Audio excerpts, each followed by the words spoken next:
Palju õnne, esimene võit meistrisarjas on käes. Aitäh! Võit tuli, aga väga krobilise mänguga. Jah, ega ma laias laastus ootasin ka sellist mängu. Eks see hooaja algused on alati sellised. Väga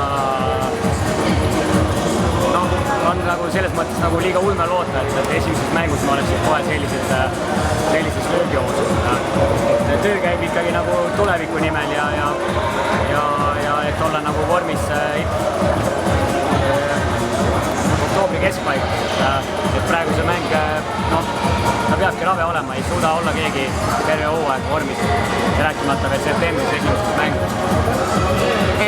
Rasmus Ots oli esimesel poolajal kaunitiste kahvaktu, teisel poolajal hakkas hiiri püüdma. Kas tal oli võib-olla natuke seda vaja, seda kuradi hetke emotsiooni natuke, mille pealt nagu plahvatada ja